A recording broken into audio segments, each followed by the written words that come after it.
Assalamualaikum warahmatullahi wabarakatuh. Selamat pagi teman-teman semuanya dimanapun kalian berada. Senang sekali kami kembali hadir masih di podcast Ceritaku, Cerita Koperasi dan UKM, sebuah podcast yang diinisiasi oleh Dinas Koperasi UKM Provinsi Jawa Tengah yang akan membahas seputar dunia koperasi UKM dan hal-hal yang ada di sekitarnya. Kali ini kita kedatangan satu tamu yang sangat menarik, teman-teman. Saya mungkin cerita dulu ya. Kalau sobat koperasi UKM pernah mungkin jalan-jalan ke suatu kota, terutama mungkin di Jawa Tengah gitu ya, di kota manapun lah, Semarang, mungkin Purwokerto atau Solo dan sebagainya, teman-teman pasti akan selalu nyari yang namanya oleh-oleh, ya kan? Kita datang ke suatu kota, kita pasti akan nyari oleh-oleh yang khas dari kota tersebut. Nah, yang namanya oleh-oleh itu ternyata ada asosiasinya loh.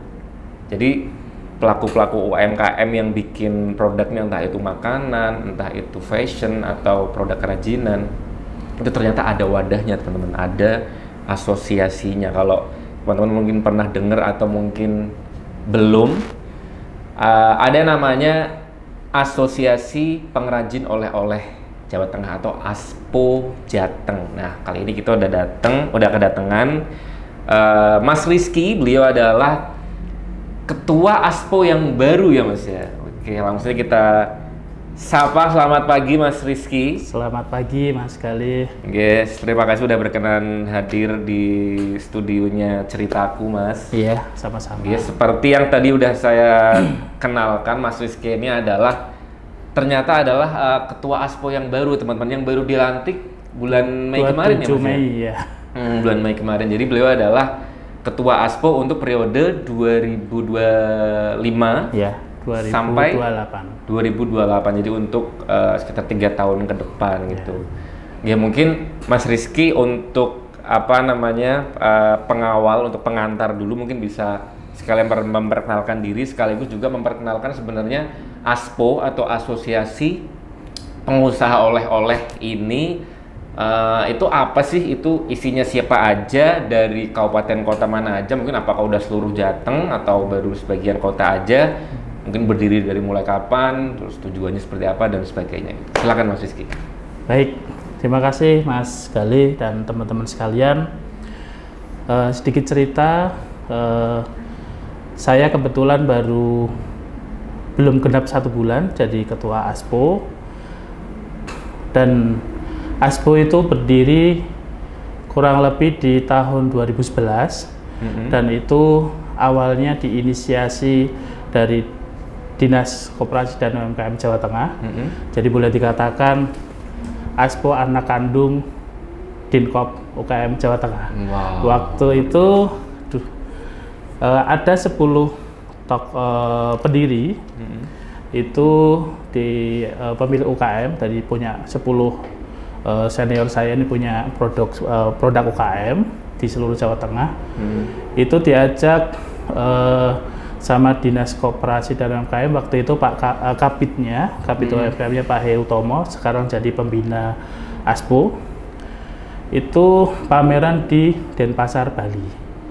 Waktu itu dipamerkan produk, ada lumpia, ada karika, ada kacang oven, ada bandeng dari Kendal dan lain sebagainya. Setelah pulang dari Denpasar, Bali, Pak Heru Tomo mengatakan, ayo kita bikin asosiasi pengusaha oleh-oleh Jawa Tengah, dengan tujuan memperkenalkan produk-produk UKM produksi Jawa Tengah ke publik, ke masyarakat, seperti itu. Menarik sekali nih Mas. Saya malah baru tahu kalau ternyata ASPO ini adalah inisiasinya malah berasal dari Dinas Koperasi sendiri. Betul, berarti bisa sekali. dikatakan ASPO ini adalah kakak kandung dari podcast ini, teman-teman. Kakak kandung gitu. Jadi kita manggilnya kakak kandung ASPO gitu. Saya mungkin mau nanya dulu nih. Tadi kan kalau ASPO itu kan Asosiasi Pengusaha Oleh-oleh. Betul. Sebenarnya kalau dari diksi pengusaha oleh-oleh sendiri, berarti kan itu kayak mungkin kalau dari lingkaran besarnya kan ada pengusaha gitu nih, ada pengusaha atau pelaku UMKM.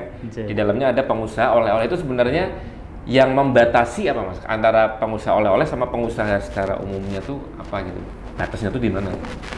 Kalau di ASPO untuk teman-teman anggota ASPO diwajibkan untuk mempunyai produk sendiri dan harus produksi sendiri. Tidak repacking, tidak apa istilahnya ambil barang atau kulakan gitu ya, terus dijual lagi. Jadi memang harus benar-benar punya produksi sendiri. Memang dengan harapan waktu itu pendiri mengatasnamakan pengusaha, bukan pengrajin, bukan produksi atau apa. Ya karena berharap UMKM ini bisa sejajar dengan pengusaha-pengusaha besar yang lain seperti itu. Jadi nama adalah doa seperti itu. Berarti intinya ASPO ini mewadahi pengusaha-pengusaha UMKM yang punya produk sendiri, yang menghasilkan produk orisinil, entah itu tadi apa namanya kayak makanan atau crafting atau kayak fashion segala macam, itu bisa masuk ke ASPO gitu, G. Bisa. Kalau kondisi existingnya sekarang itu ada berapa orang atau berapa UMKM? Kalau untuk sekarang sementara ada 200 anggota ASPO se-Jawa Tengah di beberapa kabupaten Jawa Tengah, dan mungkin bisa dikatakan 70%-nya produksinya masih makanan olahan dan 30% di kerajinan dan handicraft. Ada juga batik, kain apa namanya, batik lukis dari Solo juga ada. Dan apa namanya, kelasnya juga beda-beda. Ada yang sudah ekspor, ada yang sudah menasional, ada yang masih lokal di kabupaten kota masing-masing. Kalau kita bicara ini Mas, mungkin kayak apa ya, benefit atau haknya yang misalkan kayak dari 200 orang pelaku UMKM yang udah gabung di ASPO gitu, dibandingkan mungkin, berarti kan masih banyak yang belum gitu dibandingkan. Maksudnya jumlah UMKM di Jawa Tengah mungkin kan bisa ribuan atau bahkan mungkin puluhan ribu, yang gabung di ASPO kan baru sekitar 200-an. Sebenarnya apa manfaat atau benefit yang didapatkan dari 200 orang ini ketika mereka bergabung ke ASPO? Kita bicara gini biar lebih banyak orang yang tahu dan akhirnya semangat, aku juga mau nih gabung ASPO gitu. Kira nanti bakal didapat mereka ketika gabung di ASPO itu apa aja? Baik, untuk di ASPO sendiri alhamdulillah sudah berjalan dan punya kerjasama dengan beberapa pihak, terutama di Provinsi Jawa Tengah dan di BUMD Jawa Tengah. Sedikit cerita Mas Galih, 2021 waktu awal pandemi, alhamdulillah Pak Gubernur waktu itu menginisiasi pembuatan parsel lebaran itu untuk seluruh UPD Jawa Tengah dan BUMD Jawa Tengah. Itu parsel yang disediakan untuk lebaran itu produknya dari teman-teman UMKM ASPO. Dan luar biasa fantastis waktu itu 2021 itu nominalnya sekitar 700 juta untuk satu tahun ya pas lebaran itu, dan dibagi untuk beberapa teman-teman UKM dan beberapa produk. Terus di 2022 meningkat jadi 1,2 M. 2023 1,5 M. 2024 menurun karena waktu itu ada konstelasi politik ya, Pilgub dan Pilpres waktu itu, turun itu cuma 33 juta. 2025 alhamdulillah naik lagi 125 juta. Dan alhamdulillah ada sekian persen keuntungan dari penjualan parsel dimasukkan di kas organisasi. Jadi teman-teman yang masuk di ASPO itu benefitnya ketika salah satu programnya itu dengan pemerintah Provinsi Jawa Tengah itu penyediaan parsel di setiap lebaran. Nah, produk-produknya itu dimasukkan di situ. Seperti itu. Oke, itu mungkin kan kayak agenda rutin gitu, berarti kan ada parsel segala macam. Kalau kita bicara misalkan agenda rutin yang lain yang sifatnya mungkin peningkatan ilmu atau peningkatan kapasitas atau mungkin sharing antar apa namanya anggota ASPO-nya itu sendiri, itu ada nggak Mas acara-acara yang sedemikian rupa gitu? Ya, untuk benefit yang didapat selain dari parcel itu, teman-teman juga ada beberapa anggota ASPO itu sudah memiliki toko oleh-oleh. Alhamdulillah di saya pribadi juga ada 4 titik oleh-oleh di Semarang, Kendal, dan Batang di rest area. Jadi teman-teman yang produknya belum belum ada tempat, kita bisa bantu di sana. Dan untuk sharing-sharing antar anggota untuk bagaimana cara meningkatkan produktivitas, meningkatkan penjualan, dan legalitas yang mungkin belum tercukupi, itu kita terbuka untuk saling sharing. Dan kita juga sering mengadakan pelatihan-pelatihan untuk teman-teman yang produknya butuh perhatian khusus dan kepengen ditingkatkan produktivitasnya, seperti itu. Oke. Ada itunya nggak sih Mas? Kita kan, ini Mas Rizky kan baru diangkat jadi ketua gitu. Maksudnya biasanya kan kalau ketua gitu kan ada semacam proker atau range selama 3 tahun ke depan, kayak apa yang mau dicapai di sebuah organisasi gitu. Mas Rizky sendiri sebagai saya yang baru dikasih kepercayaan nih untuk memimpin ASPO selama 3 tahun ke depan, ini ada semacam itu nggak, kayak oh nanti rencananya ASPO mau dibikin gini yang mungkin sebelumnya belum sempat terlaksana, mungkin di masa Mas Rizky menjabat ini kayak mau dilaksanakan, itu ada nggak?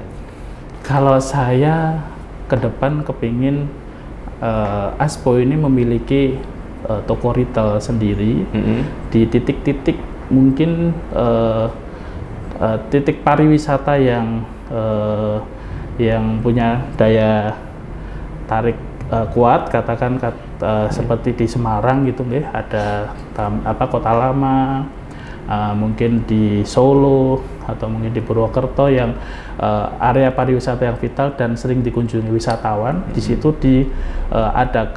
dibuka toko oleh-oleh inisiasi dari ASPO. Jadi untuk menarik produk-produk UMKM teman-teman kita yang di daerah seperti itu, mungkin Semarang, Solo, Raya, mungkin Purwokerto, mungkin Wonosobo, mungkin area Muria Raya, daerah Kudus, atau mungkin daerah Magelang, Kedu, atau mungkin di Pekalongan, yang sekiranya tempat-tempat pariwisata yang punya daya tarik kuat. Di situ ada toko oleh-oleh dari ASPO. Kita kepingin ke depan seperti itu. Ada branding sendiri ya, berdiri atas nama ASPO gitu ya? Iya. Kalau posisi sekarang kan berarti memang asosiasinya udah ada, cuman untuk toko retailnya masih ya kepemilikan dari masing-masing anggota itu masing-masing pribadi. Nanti ke depan kita kepengen ada toko ASPO seperti itu. Jadi atas nama ASPO dan dikelola bareng-bareng teman-teman ASPO seperti itu. Oke. Kita tinggalkan sejenak soal ASPO-nya. Sekarang kita mau tarik ke yang lebih jauh nih Mas, kita lihatnya tarik ke atas gitu. Kita bicara soal industri oleh-oleh secara umum, terutama mungkin di Jawa Tengah gitu. Mas Rizky kan berarti sebelum gabung ASPO pun kan udah jadi pelaku UMKM dan juga sudah punya toko oleh-oleh gitu guys. Kalau Mas Rizky sendiri berarti udah berapa lama kurang lebih Mas bergelut di dunia? Saya 10 tahun. UMKM 10 tahun kurang lebih. Mas Rizky sendiri melihat industri oleh-oleh terutama di Jawa Tengah mungkin ya, progresnya atau keadaannya selama Mas Rizky 10 tahun bergelut di dalamnya itu keadaannya seperti apa? Kalau bisa Mas Rizky ceritakan gitu. Kalau pengalaman saya, dinamikanya naik turun Mas. Jadi alhamdulillah kalau UMKM itu kan produknya itu kan keuntungan utama tidak terpengaruh dengan ekonomi global. Jadi produksinya, bahan bakunya semuanya kan di dalam negeri. Ya cuman ketika ada situasi-situasi tertentu kita juga ada pengaruh. Misal kemarin pandemi 2020 awal Maret, waktu itu Pak Jokowi mengumumkan ya tanggal 3 Maret itu bahwa Indonesia resmi masuk pandemi dan ada pembatasan PSBB waktu itu. Luar biasa pengaruhnya Mas. Jadi kita sangat berdampak dan omsetnya sangat turun. Teman-teman yang lain pun juga sama. Dan alhamdulillah kita masih bertahan hingga hari ini. Pasca COVID pun itu sudah luar biasa. Ya, dinamikanya seperti itu. Kalau maksudnya ketika sebuah produk dilabeli kayak ini oleh-oleh nih, itu kan berarti kan ada semacam apa ya, narasi atau branding yang diciptakan bahwa oh produk ini cukup mewakili, misalkan kita ke Semarang, top of mind-nya orang ke Semarang kan nyari bandeng atau enggak wingko atau apalagi ya lumpia gitu-gitu lah. Misalkan ada produk lain yang kayak pengen ini tuh sebenarnya bisa nih jadi oleh-oleh Semarang juga gitu tuh, menurut Mas Rizky apa ya, chance-nya gimana gitu? Misalkan ada produk nih, dia pengen dijual juga, pengen dilabeli juga sebagai oleh-oleh khas kota tertentu. Misalkan kita bicara Semarang nih, oleh-oleh khas Semarang gitu. Padahal mungkin produknya katakanlah sesuatu yang di luar bandeng, lumpia sama wingko tadi gitu. Ya. Menurut Mas Rizky itu memungkinkan nggak, atau sebaiknya malah ya oleh-oleh Semarang itu selamanya akan 3 itu doang gitu, udah nggak usah dilabeli oleh-oleh. Menurut Mas Rizky gimana? Bisa kok Mas, sebenarnya itu juga pertama paling penting branding dari produk itu sendiri seberapa kuat. Yang kedua, pasar meminati atau tidak. Memang nggak gampang Mas untuk nge-branding sebuah produk menjadi makanan khas daerah tertentu gitu ya. Katakan di Semarang yang paling dominan sampai dijuluki sebuah nama kota itu kan lumpia. Lumpia Semarang itu sampai dijuluki Semarang Kota Lumpia. Betul. Itu juga nggak gampang dan nggak mudah dan nggak butuh waktu sedikit gitu kan, lama. Itu juga sejarahnya bagaimana, terus minat masyarakat seperti apa gitu kan. Terus setelah lumpia Semarang ada wingko babat, ada bandeng juana, ada mochi dan lain-lain. Sebenarnya di Semarang tuh ada makanan khas yang unik, itu namanya ganjel rel. Iya, kayak kue brownies tapi lebih padat, ada rasa jahenya. Itu tapi hari ini juga belum bisa boleh dikatakan ratingnya mengalahkan lumpia dan teman-temannya seperti itu. Di daerah lain juga sama. Jadi produk-produk untuk ngangkat jadi brand sebuah kota kabupaten juga butuh perjuangan yang luar biasa seperti itu. Atau sebenarnya mungkin tanpa kita harus apa istilahnya diferensiasi terlalu jauh, misalkan kayak ya nggak harus mengalahkan lumpia, bandeng dan wingko juga, tapi misalkan kita menciptakan produk kayak misal turunan dari lumpianya, turunan dari wingkonya itu juga ya. Kalau dari Aspo sendiri ada nggak sih Mas kayak produk yang mungkin sama-sama bandeng tapi dia punya, misalkan gini deh, misalkan ada 10 UMKM yang produknya sama-sama bandeng, tapi ternyata mereka punya pasarnya sendiri-sendiri nih. Nah mungkin yang ini tuh bandengnya diolah gimana, yang ini mungkin punya rasa apa. Mas Rizky mungkin bisa cerita nggak dari mungkin dari 200-an UMKM yang di Aspo itu pasti kan nggak mungkin semuanya beda-beda kan. Nah itu diferensiasi masing-masing produknya itu gimana biar tetap sama-sama bisa berkembang gitu. Iya, kalau itu bisa sih Mas. Di Semarang kan bandeng duri lunak ya, atau bandeng presto itu kan basicnya. Sekarang juga sudah banyak olahan-olahan dari bandeng, misal otak-otak bandeng, terus misal pepes bandeng, terus di Kendal itu juga mulai sudah dikembangkan itu bandeng serani, jadi bandeng kuah gitu kan. Nah, mungkin bisa dikatakan kayak apa ya sop bandeng atau apa itu. Terus ada juga yang bandeng asap. Terus ada juga yang bandeng tanpa duri.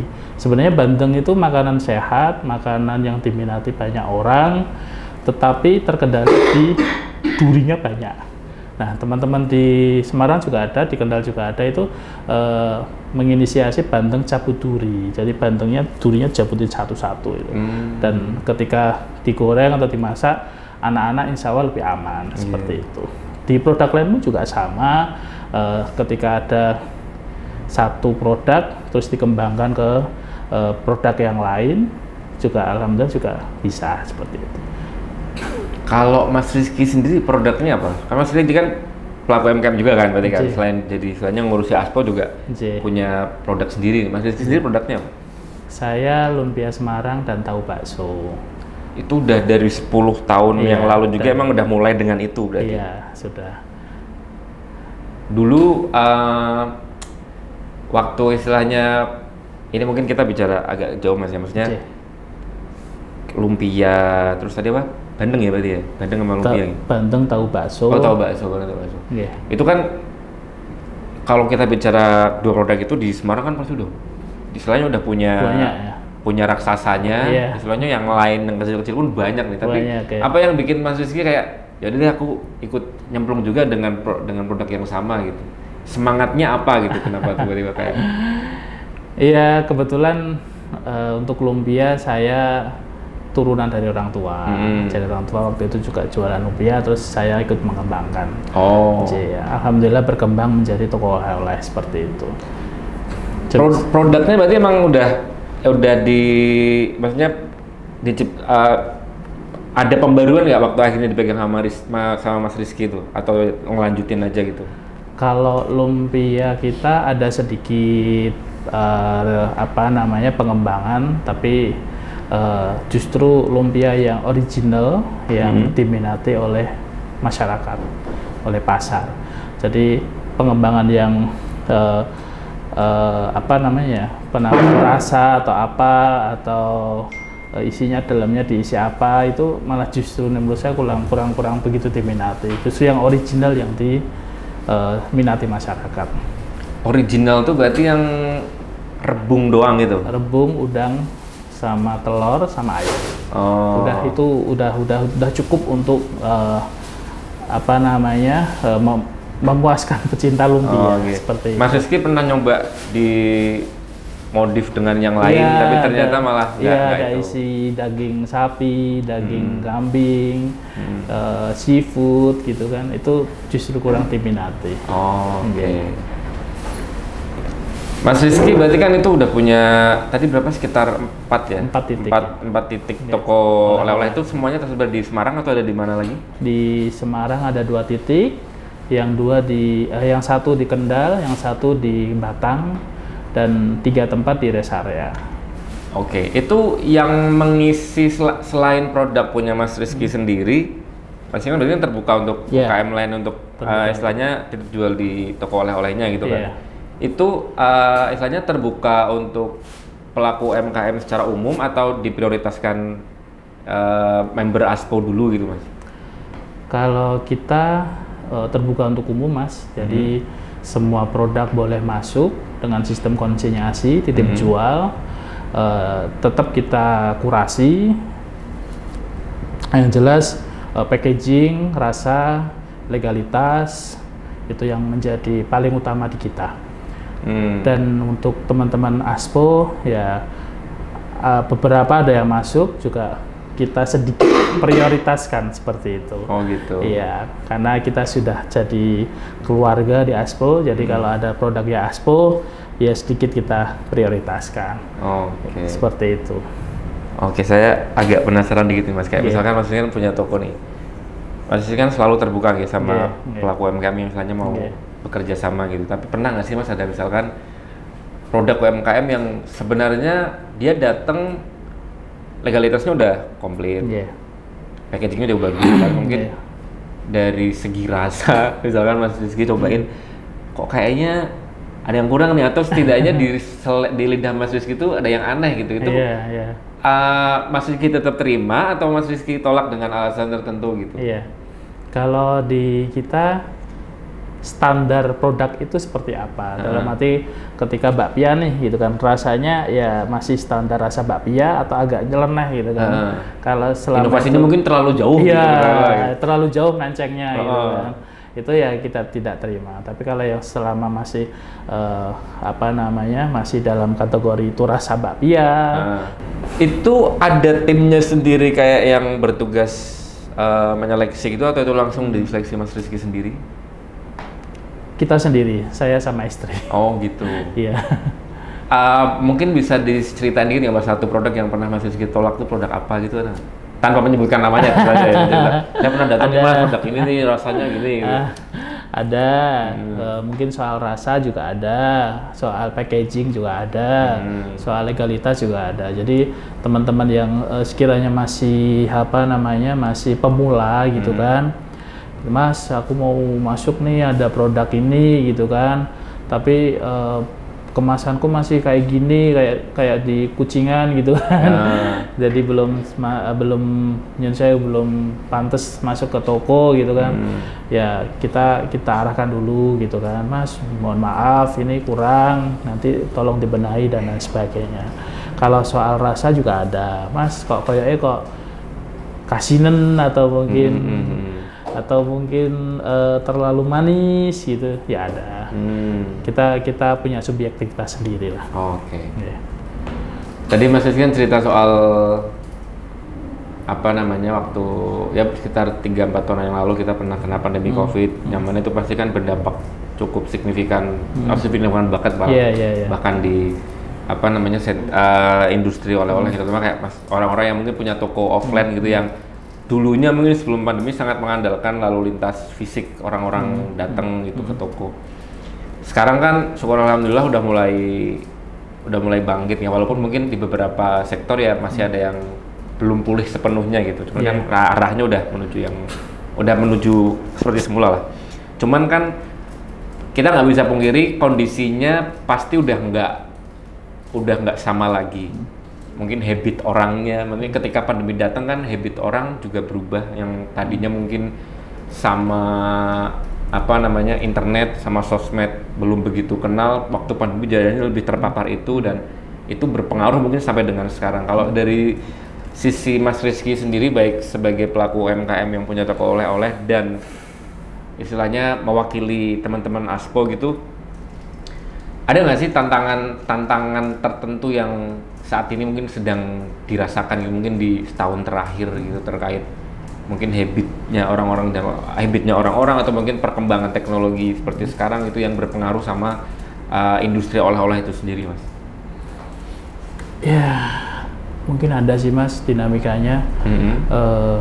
Kalau dulu waktu pandemi itu dinamikanya memang waktu itu kondisi masyarakat yang pergerakannya dibatasi sama pemerintah. Betul. Karena oleh-oleh itu kan pasar utamanya orang bepergian. Ketika orang dibatasi bepergian, ya selesai sudah gitu kan. Orang nggak bepergian, orang nggak memikirkan oleh-oleh gitu kan.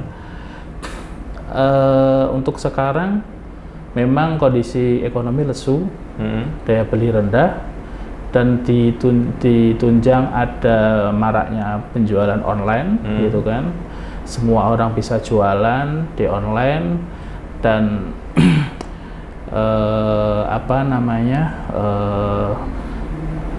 lifestyle masyarakat juga sekarang berubah, semuanya online, dan teman-teman kita di ASPO juga ya menyesuaikan, Mas. Ada beberapa teman-teman yang sudah melakukan penjualan online juga lewat live di TikTok, di Instagram, untuk meningkatkan penjualan. Tapi yang jelas segmen kita, sasaran kita itu offline. Orang bepergian dari satu tempat ke tempat yang lain, pulang bawa belanja oleh-oleh dengan belanjaan yang nominalnya sangat besar. Kalau biasanya yang kita lihat untuk penjualan online itu hanya sebatas dimakan atau dikonsumsi sendiri seperti itu. Nah, kalau untuk offline, orang bepergian pulang bawa oleh-oleh itu kan biasanya memikirkan yang lain-lain, terutama kayak di Lebaran seperti itu ya, Mas. Itu ada orang beli oleh-oleh sekian juta itu kan, memikirkan saudara, tetangga, dan lain sebagainya. Itu target kita sebenarnya di situ.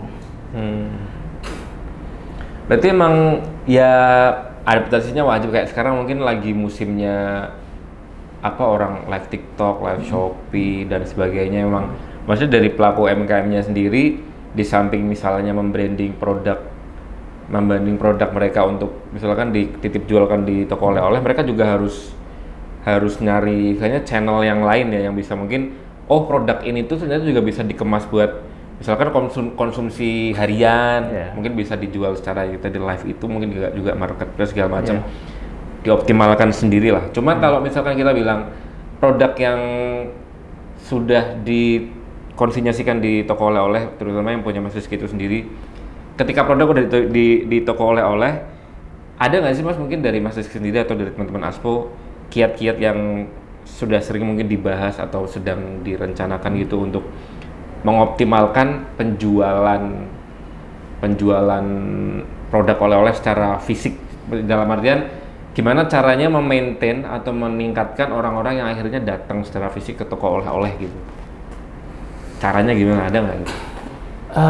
Ya, mungkin kalau kita di teman-teman produksi oleh-oleh gitu ya Mas ya, kita berharap juga stakeholder di sekitaran kota, provinsi, daerah masing-masing itu meningkatkan kualitas pariwisata yang ada di kota kabupaten sehingga bisa mendatangkan orang-orang ke daerah situ. Kalau di kota Semarang, alhamdulillah posisi geografisnya kotanya di tengah, Mas. Kita diuntungkan di situ. Jadi orang barat mau ke timur, orang timur mau ke barat itu pasti lewat di kota Semarang. Itu menjadi kelebihan kota Semarang. Tetapi kalau untuk teman-teman daerah yang di Nyun Sewu, di Wonosobo, di Wonogiri, mungkin di Cilacap, mungkin di Purwodadi, itu kan ketika mereka punya produk selain dijual di di toko oleh-oleh, mereka juga berharap di kota masing-masing ada penjualan seperti itu. Mungkin ada pariwisata di sana sehingga produknya dicari kan seperti itu. Karena oleh-oleh tidak bisa berdiri sendiri, pasti di situ ada pariwisata yang memang jadi tujuan masyarakat dan pulang bawa oleh-oleh seperti itu. Iya ya, orang kayaknya toko oleh-oleh itu kan nggak mungkin jadi tujuan utama ya, pasti kan ada faktor penariknya dulu di kotanya ya. Gimana orang tertarik datang ke kota itu, setelah mungkin pulang nanti mau bawa apa ya baru dari oleh-oleh gitu. Kalau berarti dari itu kan sesuatu yang mungkin bisa diupayakan Aspo gitu ya, maksudnya kayak Aspo secara asosiasi sebagai bentuk organisasi mungkin istilahnya ada nggak sih misalkan pendekatan sama mungkin dinas-dinas tertentu yang berwenang untuk ya meningkatkan itu tadi soal pariwisata gitu, ada nggak yang udah dilakukan gitu Mas? Ada Mas ya, salah satunya program Parsel itu di provinsi dan di daerah sekarang sudah mulai melirik gitu kan. Jadi kalau dulu Parsel untuk relasi itu kan produknya produk nasional nih, produk-produk yang sudah terkenal di minimarket kan seperti itu. Nah sekarang sudah mulai melirik Parsel yang produk-produk UMKM asli daerah masing-masing. Jadi pendekatan-pendekatan yang kita lakukan ya ke dinas-dinas, ke BUMD atau ke perusahaan-perusahaan untuk mengoptimalkan, ayo cintailah produk-produk dalam negeri di daerah masing-masing, ya minimal untuk parsel atau untuk ketika ada tamu dari luar kota ditonjolkan, ini loh produknya kota Semarang, produknya kota Solo, produknya kota Cilacap dan lain sebagainya. Itu yang kita tekankan ke teman-teman jaringan, ke dinas, ke perusahaan-perusahaan di daerah masing-masing, seperti itu. Oke. Kita mungkin terlewat satu hal penting nih Mas. Tadi kan kita udah sempat mempromosikan Aspo dan mungkin sempat disinggung juga beberapa benefit atau manfaat yang bakal diterima pelaku UMKM kalau mereka mau gabung ke Aspo gitu. Nah sebenarnya gimana sih caranya pelaku UMKM ini misalkan oke, aku minat gabung Aspo nih, terus gimana caranya gitu? Apa mungkin ada link pendaftarannya atau harus bertemu dengan siapa gitu? Mungkin syaratnya apa gitu?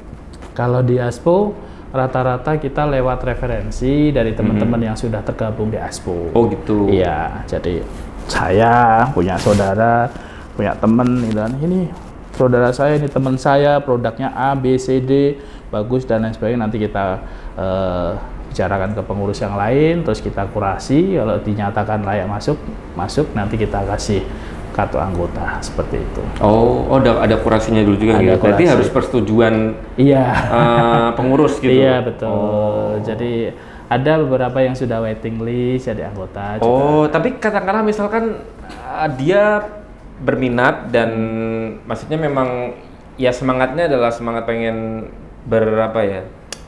menambah jejaring gitu lah, Iya. karena mungkin merasa wah aku cocok nih kayaknya gabung Iya. ASPO nih, cuman mungkin dia tidak punya referensi, tidak punya, mungkin belum kenal lah Iya. sama orang-orangnya di ASPO, gitu itu tetap bisa juga. Bisa. Nanti bisa ketemu dengan kita, pengurus dan teman-teman yang lain bisa. Ada website mungkin atau sosmednya gitu? Ada. Jadi bisa langsung dikontak ke Ada, situ iya. aja ya, Ada. di sosmed atau di website-nya Iya. itu ada kontak personnya kan, harusnya kayak Ada bisa kontak dihubungi personnya. langsung aja Iya. gitu.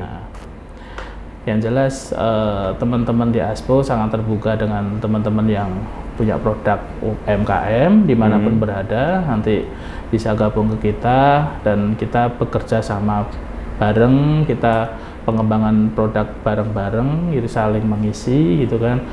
Teman-teman kita juga sudah ada ekspor, ada juga yang menguasai toko oleh-oleh Jawa, Bali, Lombok juga ada. Di Krishna itu yang di Bali itu teman-teman kita itu juga banyak yang mengisi di sana. Sebenarnya produk di sana juga nggak sepenuhnya produk sana. Jadi produk dari sini dikirim ke sana, orang sini belanja ke sana dibawa ke sini lagi. Jadi barangnya piknik. Jadi seperti itu. Jadi jejaring-jejaring seperti itu yang kita lakukan. Termasuk yang punya toko oleh-oleh, termasuk yang belum punya toko oleh-oleh tapi sudah mengisi di toko oleh-oleh yang lebih banyak, jaringnya nanti bisa sharing. Tergantung kemampuan dari pemilik produk tersebut bisa atau tidak gitu. Karena kalau sudah masuk di toko oleh-oleh itu kan harus komitmen dengan pemilik toko oleh-oleh, kamu harus mengirim sekian nanti mampu atau tidak seperti itu. Oke, terakhir mungkin closing statement sekaligus apa ya, kayak semacam wejangan atau pesan-pesan buat sobat koperasi UKM di luar sana yang mungkin sedang perjalanannya mungkin tidak mulus atau sedang pengen mulai tapi ada perasaan takut, wah kalau gagal gimana. Kalau dari mungkin Mas Rizky yang udah survive selama 10 tahun lebih ya sebagai pelaku UMKM dan punya toko oleh-oleh juga, ada nggak mungkin pesan-pesan buat teman-teman kita di luar sana yang mungkin jalan yang dilalui ini sedikit banyak akan sama dengan yang Mas Rizky tempuh gitu? Ya, untuk teman-teman yang masih pemula produksi makanan olahan atau handicraft yang masih berskala kecil, tetap semangat dan lakukan yang terbaik. Yang jelas bekerja keras, komitmen dan istiqomah apa itu istilahnya, benar-benar menjalani menekuni bidang itu, produk itu semaksimal mungkin. Insya Allah nanti kedepannya akan menemukan jalan. Dan mungkin kalau teman-teman minat bisa bergabung di kita di ASPO, Asosiasi Pengusaha Oleh-oleh Kota Provinsi Jawa Tengah. Nanti di sana banyak teman-teman yang sudah memulai dan berjalan produk-produknya, penjualannya juga sudah ada yang ekspor, ada yang sudah menasional dan lain-lain. Pesannya tetap semangat dan konsisten ya untuk menggeluti produk itu. Dan untuk stakeholder yang lain, mungkin dari pemerintah atau mungkin dari perusahaan-perusahaan atau bahkan masyarakat umum, kita juga berkeinginan masyarakat mencintai produk-produk lokal, produk-produk dalam negeri, produk-produk UKM yang sebenarnya kualitasnya juga tidak kalah dengan produk-produk yang sudah ada di minimarket. Betul. Ya kan? Terus termasuk tadi ada program parcel, itu juga salah satunya menjadi daya tarik supaya stakeholder yang ada di Jawa Tengah ini ketika ada tamu, ketika ada kegiatan gitu kan, maksimalkan produk-produk Jawa Tengah, produk-produk lokal seperti itu. Mungkin kalau tidak ada rapat atau ada tamu bisa disediakan produk-produk UKM, bukan produk-produk yang mohon maaf mungkin sudah punya brand kuat gitu kan, yang di luar sana sudah banyak pembelinya, sudah besar namanya. Nah, produk-produk yang masih pemula ini UKM kalau bisa stakeholder berkontribusi memberikan manfaat untuk teman-teman UKM di seluruh Jawa Tengah, seperti itu. Betul, menarik sekali ini. Berarti memang dari sisi pelaku UMKM-nya gimana punya rasa daya juang yang tinggi, semangat, dan jangan mudah menyerah. Naik turun pasti ada. Pasti. Jangan langsung baru misalnya turun sekali udah langsung mundur. Kan banyak tuh ya meme-memenya yang kadang kayak gambar tikus yang udah balik arah, padahal kalau dia mau menggali sedikit aja dia udah ketemu sama makanan tuh yang banyak banget. Mungkin itu sama yang dilalui juga sama pelaku UMKM gitu, yang banyak yang sebenarnya ketika mereka mau meneruskan perjuangan sedikit lagi mereka bakal sampai di kesuksesan yang mereka inginkan, tapi karena udah putus asa udah langsung ganti jalan lagi, akhirnya ya udah berkutat di situ-situ terus gitu. Dan dari stakeholder yang tadi Mas Rizky sampaikan, penting juga Mas ya untuk misalnya mendukung keberlangsungan usaha UMKM-nya, terutama dari kayak masyarakat juga penting untuk selalu menumbuhkan rasa cinta kepada produk UMKM gitu, karena tanpa rasa cinta dan dukungan dari masyarakat semua, ya UMKM juga lama-kelamaan bakal habis juga kalau nggak didukung gitu. Betul. Jadi satu lagi Mas tambahan, kita juga berterima kasih punya Pak Menteri UMKM sekarang ya, Pak Maman Abdurrahman itu luar biasa membela UMKM. Kita apresiasi tinggi. Kemarin ada kasus di Banjarmasin itu di kota Banjar itu ada toko oleh-oleh namanya Mama Banjar. Itu dilaporkan polisi karena salah satu produknya tidak ada expirednya, dan itu pemiliknya itu sampai ditahan di polisi, di Polres, dan sampai ke telinga Pak Menteri dan sampai disidangkan, dan Pak Menteri pun hadir dalam persidangan tersebut untuk membela UMKM. Nah, di sini memang penting pemerintah juga maksimal untuk membela UMKM, karena apapun UMKM itu masih belajar gitu ya. Kalau ketika ada kesalahan, mungkin ada penempelan expired dan sebagainya, itu bukan ada niat jahat atau apa, tapi itu memang kelemahan-kelemahan, kekurangan yang memang perlu dibina oleh pemerintah. Jadi tidak langsung ke masuk pidana, kurang ini produknya kurang bagus, kurang ada expired, lupa ditaruh, itu masuk pidana kan juga kasihan. Seperti itu. Langsung dianggapnya kayak punya niat jahat. Itu kan sempat rame itu kan di sosmed itu kan. Oke, terima kasih Mas Rizky atas waktunya, atas kedatangannya di podcast Ceritaku. Sukses terus untuk Asosiasi Pengusaha Oleh-oleh Jawa Tengah. Terima kasih juga untuk teman-teman Sobat Koperasi UKM yang udah nonton dari awal sampai akhir. Kalau obrolan kita hari ini bermanfaat buat kalian, jangan lupa di-share, di-like juga, dan di-subscribe. Jangan lupa podcast kita. Terima kasih, sampai ketemu lagi di lain kesempatan. Saya Galih pamit. Wassalamualaikum warahmatullahi wabarakatuh. Waalaikumsalam warahmatullahi wabarakatuh.